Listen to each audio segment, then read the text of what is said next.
Hello, fight fans. It is Monday, March 27th, 2017. Man, where is the year going? This is the Monday Morning Analyst. I'm the host of this podcast.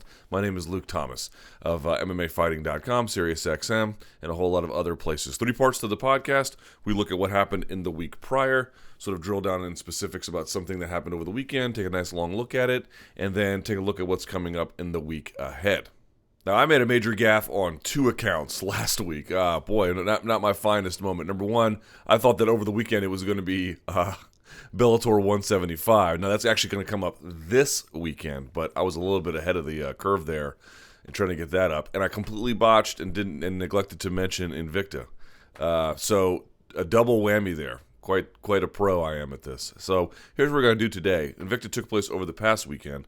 We're just going to make this an Invicta episode. Not going to be too long. There's really not a whole lot to get to necessarily, but I didn't give them their due last week. So I don't think we've ever done a Monday Morning Analyst where we've looked at something that happened in Invicta, at least not much in the detail in the second segment. So we're going to make this whole thing about Invicta 22, but I'll make it palatable to everyone who either watched or didn't, I hope. So apologies to Invicta, apologies really to Bellator, apologies to you guys, but hopefully we can right the ship this week.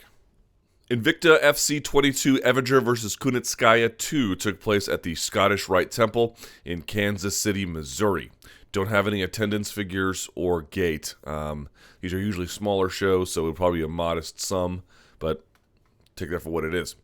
In the main event at the bantamweight weight class for the title, Tonya Evinger defeated Yana Kunitskaya at 4:32 of the second round. Now you'll recall at Invicta FC 20, Kunitskaya had Evinger in an armbar, and Evinger stepped on the face, and referee Mike England told him to separate because he thought he was stomping her, or he didn't realize you could put your foot on someone's face. It's not really clear what he thought. In any case, she took her foot off and she got armbarred, and so Kunitskaya won. Evinger appealed to the Athletic Commission in Missouri. They had the result turned into a no contest, and as a consequence, they had this rematch here to settle the dispute. And it went basically as you thought it would. Evinger did what Evinger does. She got a takedown off a kick, pressing her against the fence. What Kunitskaya was doing was kind of interesting. She was going for arm bars, and when those failed, then transitioning to some kind of a leg. Now, that's not necessarily uncommon. You see that really in the UFC with a relative degree of frequency. So in that sense, it was good to go from submission to submission and to chain 2 things together that were readily available to you. The problem for me was after 3 or 4 minutes of doing this, what she wasn't doing was attacking a limb and then or either an arm or a leg, and particularly when these leg entanglements she was getting a part of, she was never going for sweeps, ever. I never ever saw her when she had one leg attacking the far one. I never saw her try to turn a failed armbar into an omoplata. Nothing. There was never really any attempt to do that kind of thing. And look, if you want to do leg entanglements and you want to do arm bars and you want to do it early and right out the gate before somebody is slippery, that makes all the sense in the world. So I didn't mind the strategy per se. It's just that, like we've talked about this in MMA a lot, where if you have someone who's a really good guard player, but someone on top's got really good defense, and maybe they're passing to half guard, they're not necessarily threatening, but you're not doing a whole lot, and they're able to get a couple of good shots of ground and pound in, and they can get at least past your full. You have to ask yourself, even if you're shrimping back to full guard eventually after each minute, what real value is there? If you're going to be playing guard and you're not submitting them, now if you're threatening submissions, that's one thing. But if you're not even really getting close, you need to start looking for sweeps or mix in the sweeps with the sub-attempts. Carlos Condit was really, really good at that kind of thing, right? Even if he wasn't getting sweeps, the sweeps were threatening enough where he could then get the submission. So that's the whole point. When you can incorporate sweeps and subs into your subs attempts, it works both ways. It enables both to have a better chance of success. A sweep can set up a sub, and a sub can set up a sweep, or whatever the case may be. I would have liked to have seen a little bit more from that from Kunitskaya. It was just sub-attempt, fail, sub-attempt, fail, sub-attempt, fail. And when you do that kind of thing, somebody can just begin to get your rhythm, and you know when something's locked on. And she had a couple of interesting outside heel hooks, but they were never too close. She was doing a lot of the bit where you get a heel hook, and instead of wrenching it over, she was kind of wrenching it over and leaning back. A lot of people do that lean back bit on heel hooks. I'm not exactly sure why. You would only want to lean back if you had to accommodate the full proper torque. Gary Tonin, I went to one of Gary Tonin's seminars, and he was big on this. He was like, if anything, they kind of want to be together and crunched over, not leaning back. as you do them, unless, of course, the leg is super far back and you're trying to accommodate it. But I didn't really get that feeling. I got a feeling that the knee was not, and the knee was like past the hip line for Kunitskaya, but she was starting to turn over and then, as I mentioned before, just sort of go backwards. And I don't know, a little bit of lack of finesse there. But Tonya Evinger does what she does, got out of all the leg entanglements, pounding on her through each of them, pulling out of them, but never shying away from entangling generally. And then in that second round, just put it on her. Sort of a superior grappler took over, especially now that they're sweaty, and eventually getting the back. Took a couple of attempts to sink the rear naked choke, but got it, and that was all she wrote. Tonya Evinger is a real special talent. I wish she would be in the UFC. She's not, for whatever reason. Hashtag Sean Shelby, but, at least we get to watch it. In the co-main event at strawweight, Livia Renata Souza defeating Akaya Hamasaki. Boy, not much to this one. 141 of the first round. Couple of 1-2s just dropped her. Right hand put her down. They were opposite stance foot. So what you saw from Souza was stepping out, getting lead angle with her left foot in this particular case, and then driving home the right. Either she would just land the one, or the one would be a parry, and she would follow it with a two, and just crushed her. Hamasaki hands way down, and all the time she got cracked was she got pushed against the fence with pressure. And what happens when fighters get pushed against the fence? They often just get real tall all of a sudden, and she got walloped. And this does not require a whole lot of difficult explanation. She was the one who was more active. She pushed her backwards. She got her against the fence. She had the lead foot angle, and cracked her with a right hand, sat her down. Only thing of note I would make in this fight of mention is referee Mike England, the one who jacked up the first fight between Evinger and Kunitskaya, was the ref in this one. I mean, this guy needs some help, right? Because Hamasaki gets dropped, and she goes down and covers her face almost immediately. I mean, very quickly. Lays on a side, and Souza is just, I counted, she lands nine unanswered shots where Hamasaki is literally just laying there like roadkill, unfortunately. I'm not trying to be disrespectful. I'm trying to articulate not moving at all. Nothing. Not rolling over, nothing. And it was the 10th one that was coming down before England stepped in and stopped it. So my man there needs some reps, apparently on some smaller shows. At a catch weight of 117.6 pounds, Jody Esquibel defeating DeAnna Bennett. Split decision 28-29, 29-28, 29-28. I would have had it the other way, I think. I would have had it for DeAnna Bennett. Now, this is an interesting one because I want to make sure that the result is right, too. The reason why I say that is because in the first round, DeAnna Bennett had an armbar that, yeah, that's right. She had an armbar. And in the armbar, it was tight. And it was tight because you could see it was right behind the back of the, past the tricep even. It was deep on that shoulder, right? And she's sitting there just applying it. And it doesn't finish, which I'm going to explain in a later segment. But suffice to say, she had Esquibel on the run that entire round.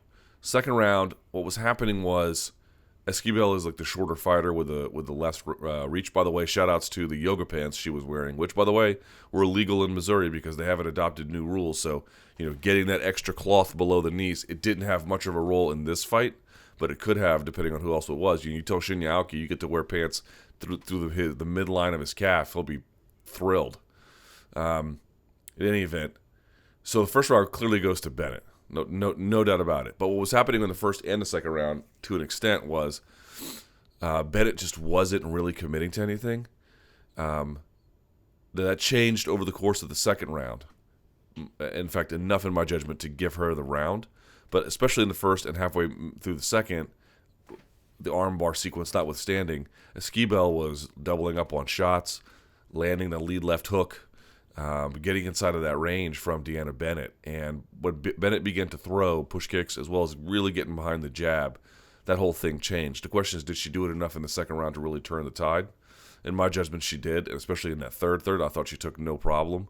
I don't mind that Esquibel won. We've all talked about how imprecise judging is as an activity, so I don't think there's a big deal with that one. But nevertheless, Skee-Ball just not exactly a ton of pop in her shots, but she is active, she is accurate, she does have a ton of skill, she has a tremendous amount of heart. I mean, that armbar would have submitted a lot of other people, even if there were some things in terms of the finesse of it from Bennett that could have been a little bit tighter. Nevertheless, there was, I mean, even if some of the mechanics are off, if a lot of the major components are there, in this particular case, elbow way past the hip line, it's going to be painful. At a bare minimum, it's going to be painful. I'm surprised nothing got broken. I really am, because that was bad. It was very bad. But credit to Esquivel for hanging on, and credit to Bennett for putting her in trouble. Ashley Cummings at atomweight defeating Amber Brown, 30-27, 29-28, 29-28. This was a really interesting fight. And, Brown's record, I think, is like 6-4 now. It's not really reflective of her talent. She's a talented fighter. But Cummings just put it on her. I don't know how else to say it. They got to a point where they both had an inverted triangle on each other, the opposite way. And it was hard to say who exactly won that round. You had Cummings lock up a triangle, and then in trying to escape it, Brown locks up one at the same time, and they sort of went back and forth, taking top position from there. But by the second round on, you could just tell that Cummings was the superior wrestler and superior top fighter. One of the things about Invicta that's kind of interesting to me is that you see a lot more people willing to play guard. Now, I'm not going to make some kind of generalized statement about women in MMA, because I don't know that we see a lot of this at the UFC level. But one thing you see at Invicta is if a fighter gets taken down, and maybe I'm wrong about this, but it just feels like this. They seem a little bit more willing to just play guard rather than UFC. They act like they're laying on scalding hot lava and they got to get right back to their feet. So there's a real urgency about it. I'm not exactly sure why that is, but in any case, by that second round, Brown was getting taken down and passed, and Cummings threatening a couple of head and arm triangles. By the third round, taking her back. Now, Brown doing a lot to defend herself. Brown doing a lot to hang on. Brown doing a lot of things where it showed you these were not positions she was in the first time. She was an experienced, credentialed grappler, So I give her a lot of credit, but over time, Ashley Cummins just way too much top pressure. The single leg, she would run the pipe and got it every time, and from the single leg, move right into side. I mean, she was doing a lot correctly. So, credit to Brown for being able to hang on the way she did and threaten it at a couple of times the way she did, but that was Ashley Cummins' fight. Suna Davidsdottir versus Mallory Martin wins 30-27, 29-28, 29-28. Both of these fighters only had one fight heading into this contest, so I don't really feel like this is a fair thing to discuss. I mean, a lot of things went right, a lot of things went wrong, a lot of head grabs, which you see in women's mixed martial arts at this level, for reasons that remain unclear to me. This is a strawweight contest. For some reason, I don't know what's up with the last names from Iceland, Davidsdottir. If you guys watch CrossFit, I don't watch much, but I watch a little bit. There's a lot of Davidsdotters over there and other kinds of daughters who compete. I don't know if how common this last name is there, but in any case, I know I commented on CM Punk going up against Mickey Gall, but that was at the UFC level. This is not. In this particular case, I just don't feel like there's a whole lot to really get out of breaking down a fight where people are really just still discovering their game.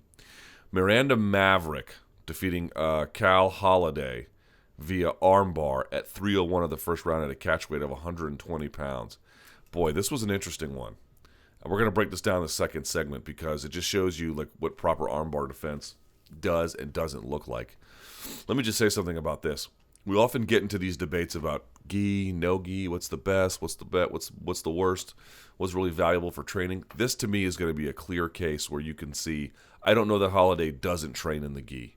What I can say though is after looking at the footage, this is why you want to train in the gi. To some extent, it does have some value. I know a lot of MMA fighters will probably disagree, and I'm not their coach. I am just saying, Joe Lozano has talked about as he wants to slow the game down to pick up things, he'll put on the gi. He worked on his omoplata sequencing by putting on the gi because it would slow someone down. Now, once they wanted to get the speed to pick up, he would take it off and see what he could do, but it can slow the game down, and that works both ways. If you get trapped in an armbar that's deep, and your head is getting leaned off from their hamstring pressure, and they have control of your sleeve, and they can hold on to not just your arm, but your sleeve and your arm. Learning armbar defense is critical. critical. And there's a lot of people doing just a lot of athletic no-gi things in MMA to get out of arm bars that you just could not even fathom getting away with in gi jiu-jitsu, not least of which is you couldn't slam your way out of something. We'll look at that in the second segment, but I just want to make a note about this. This, to me, is a clear case where, again, I don't know Kal Holliday's training regimens. She seems like an athletic person, tough as all get out. She had a great slam to open the sequencing on the ground, but a little bit of gi jiu-jitsu, it seems like to me, could help her in future situations to avoid what happened in this one. And then lastly, Felicia Spencer defeating Madison Michelini, 30-27, 30-27, 29-28. Again, not a whole lot to say about this one. So let's do this, right? Let's take a look at the Maverick versus Holliday fight in the second segment. It's a great example of understanding how armbar defense has to get executed in certain contexts. I'll explain what I mean right now. Okay, here we are. This is Holliday in the American flag trunks on top, and underneath is Maverick, who you can't quite see yet. I don't like the Invicta gray gloves for what it's worth, but neither here nor there. By the way, Holliday had picked her up from the clinch. From what I saw was fairly not great takedown defense from Maverick. Great slam that Holliday landed, but you can see they're in full guard here. Whenever I see someone get slammed and then they recapture full guard without much challenge from the person on top, I'm not saying it's a red flag, but it's something to pay attention to, because it can tell you that there might be a discrepancy between the person's submission defense on top and then the guard game underneath. That's exactly what we found here. Just for future reference, always pay attention to something like that when you see it. All right, so full guard. You can see here she's got inside bicep control, maybe an overhook on this arm, not hard to tell. Hand on the mat, that's never a good idea. No live toes, by the way. And you might say, well, what's the big deal about that? No live toes. Try wrestling on your knees versus wrestling on your toes and knees. You'll see it's a little bit easier when you're on your toes and knees, because then you can just be on your toes very quickly, and you can move around, and you can follow hips, and you can do lots of things. When you're on your knees, it's very, very difficult. All right, here we go. She tries to throw a punch. Maverick catches it here with her right hand. See right there? There's TJ. There's Miss Kedzie. All right. And what does she do? She brings the leg up with the bicep control, holds it, and the leg comes right over the top. So you can see right away she's sitting up and framing for a triangle. Even getting pressured into the fence like that, here it comes, right? This is what I mean when I'm like, if someone just takes guard on you after you land in side control, that's not a great sign, okay? And you can see her pushing it away. All right, here she is now crossing it up, all right? She's got her feet crossed up. This now it's not locked in like a triangle, but you're being threatened, and there's that overhook I mentioned before. So this is a bad scenario for Holliday, who's still on her knees. All right, we keep going. Now she's on her toes and she's framing up. This is better, and she's really driving in. She's driving that weight and her hips into Maverick. That can't feel good, so let's see what happens. Maverick tries to spin underneath. You can see she underhooks here, and it looks like she's going to want to get this foot in front of the face. Right? That's the way she's spinning. She's spinning to bring her head and her arm together. She wants to bring her underneath that inside ear to this. So she is rotating. If you're looking at a clock straight down on top, she's rotating counterclockwise, right? You can see her setting up for it even more. There's a little bit more of it. You can see now that there's punching going on, right? She's getting hammered here, just so you know. Like, Holliday was landing some hard ground and pound, but she's still trying.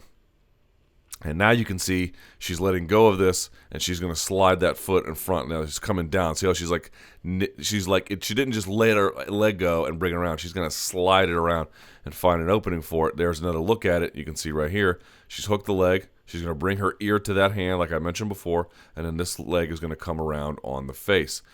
There's lots of ways to get out of a triangle. And you want to, there's just a lot that never happened here. You want to hammer someone on the ground and pound, that's fine, but you need to be really respectful of this submission. This was a thing that was avoidable, particularly at this stage. This is not a particularly compelling grip to hold a triangle. Showing good posture, standing out of it before the not letting yourself get overhooked I mean, there's just a lot of things that went wrong here, right? Kurt Osiander always talks about, like, someone has your guard passed and you're in a certain position, you effed up a long time ago. You got overhooked and now you're getting triangled up top. Like, it's just not, it's not, it's not a good look. All right, so here comes that leg around the face. Boom, and here we are. And this is what I want you to pay attention to, because they're going to rotate here and they're going to change a bunch of things. Look at her spine. This is the spine of Kal Holliday, yeah? Look at the head off line on the spine. See that? That is everything. Now, a really, really, really good person in jiu-jitsu is going to be able to get out of this, no problem, for a lot of different reasons. But I want to make a point about this, and this is something that, I really appreciate after taking a Gary Tonin seminar. And I talk about it all the time on the show because it was such a good seminar. If you ever get a chance to go to one, go. But this is the point.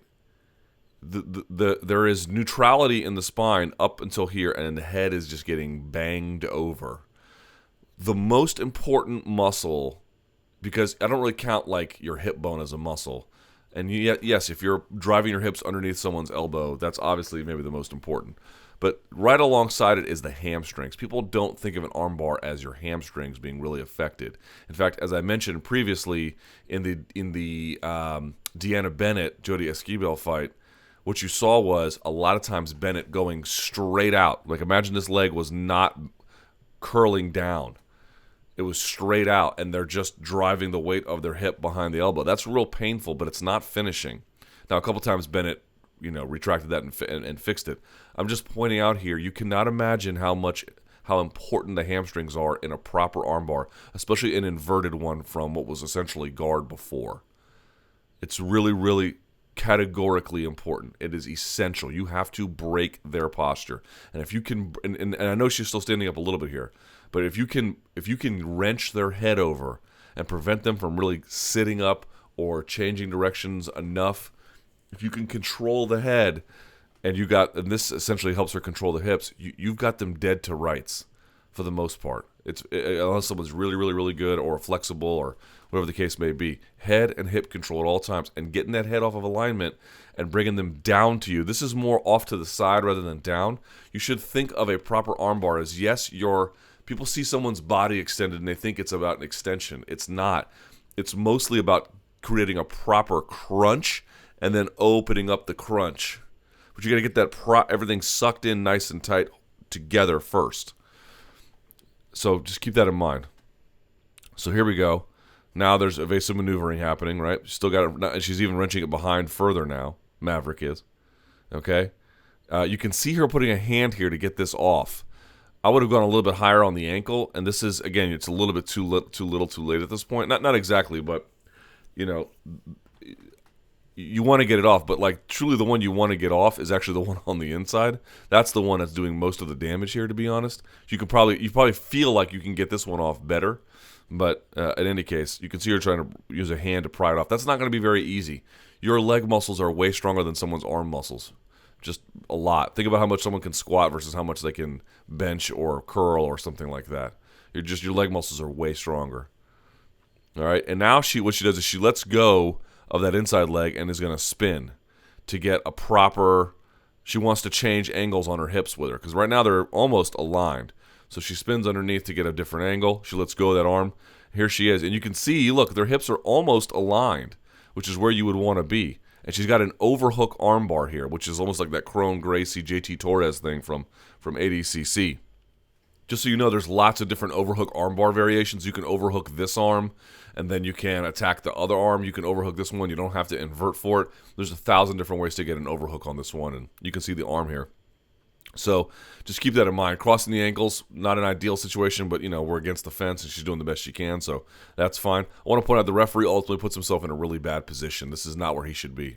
He should be kind of like over here blocking our view, to be honest, but or even to the other side to an extent. But in any case, let's keep going. So now she picks up, and she's probably doing this just to tighten everything, but you can see, look, her ear is always against her shoulder. So the spine is kind of neutral here, but it just gets yanked over and turned, right? It gets pulled down and pulled to the side. And there's Greg Franklin just looking like a donk. All right, we keep going. She's going to slam her like that. That's a terrible idea. This is a really terrible idea because you might get out of it, or you might just put your arm even further in, especially if they have like something as powerful as an overhook on it. Just so everyone knows that. This is not a good way to get out of it. This is what I mean. If you were in a gi, you wouldn't even dream of doing something like this because you know it wouldn't work. Plus, you couldn't just drop someone on their head like this. You have to technically find your way out of that. All right? So what she decides to do is she decides to go belly down, and she's going to take that outside leg and put it behind the head. Why are you going to do that? Number one, if this is behind the head, it makes it harder for them to sit up. And two, if you're pressing on it, it makes it easier for them to turn over. All right? That's why. You see Ronda Rousey do it. You have to think of your legs in that particular context as scissors. The one that's underneath is going to push back. The one that's on top is going to push down. And they're going to go in opposite forces and get someone to turn, or at least keep them down, right? So there she is. Boom. She lays it on her, and now she's going to go, and now she's going to just drive her hips to the mat. This is super powerful. This is a very powerful armbar. This is a really good job by Maverick underneath of maintaining control as she gets slammed. So now you see Maverick is going to try and hop over. Holliday is going to try and hop over. Now she's doing it the right direction, feet to the head to come around. Here's the problem. Look at the shape of Maverick here, right? She's looking away towards the head, which is not what you want to be doing, but it's probably fine in this particular context. You actually want to be looking towards the feet. And as soon as Holliday brings her, we talked about this in what? The Shevchenko versus Pena armbar. Here she comes. Now she's doing it right. And why does this matter? Because what is she doing? She's just resetting the angle. Here comes Holliday. Boom. The angle is no different than before. It's the exact same armbar with the exact same body positioning. Here is Holliday to the right of the body of Maverick. Go back. Look. It's the same. This looks like our left. This is her right. If she's laying flat, right? It looks like our left side, but we're just looking at it the wrong way. It's like a sort of a mirror. This is her right side. Look where it ends up. She just rolls with it. She maintains the proper hip angle. Comes up. Boom. It's the same armbar. It's the exact same armbar. And now, not only she jumped to the correct side, but it only matters when you jump to the correct side if the other person sort of stays where they are. She followed, reset the angle, and she landed back on her knees. No live toes. So watch what happens. She's just going to sit up here. Look at the angle. Look at the spine. The spine isn't only getting pulled down. It's getting pulled to the side. You can see her grimacing on her teeth there. You got you dead to rights on this one, and you're on your toes, or not. You're not on your toes. This is terrible. So this is what I mean when everyone's like, oh, an armbar is someone fully extended, sort of. But look at the hamstrings here. Pulling down. Look at the one on here. You can't even see her feet. Yanking someone down. That is critical to this. So really good job by Maverick underneath and getting this armbar. Let's take a look at it. There's the tap from a different angle. Here she is. She's going to get slammed. By the way, she had that overhook. She lets go of the overhook for a second. I think she's holding it with her right hand here so she can get two hands on it, but she lets go of that overhook. And then you see she comes down. Boom. She grabs a hold of the arm like that. Then foot behind the head.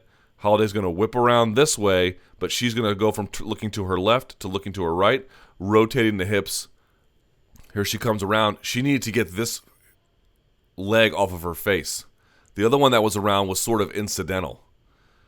She had to get this one off. And if someone's going to re-rotate, you have to rotate back the other direction. Like you have to do everything possible. But if you land on your knees and in one big jump, you can't. Remember, a lot of times you have to go side to side. If you're jumping and someone's following you because they're resetting the angle, you have to keep going. You have to keep jumping. But she doesn't do that. And she can't when she lands on her knees like that. At that point, it's too late. And then the other one comes over the face like so.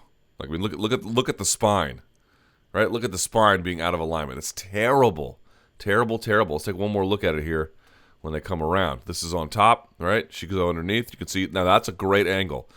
90 degrees. Spine this way, spine that way. That's great, all right? She's going to belly down. She's looking the wrong way. She's going to fix that, all right? And she's going to get one leg. This leg's going to come behind the head. Now look at this position. This is interesting, right? Look at this. She's going to go belly down on this one. This was her chance. When she released this hook, this was her moment in time. You put your thumb that way, thumb towards your own feet. You lean your weight into it. You put your left hand on this left ankle, drive it to the ground, and then jump around. That will help you. That will help you big time in coming around like that. It will stop their motion, and it will allow you to change the angle. Because if you don't hold any of this and you jump around and you're not holding them in place, they can just follow you. They can just follow you. And there's none of that.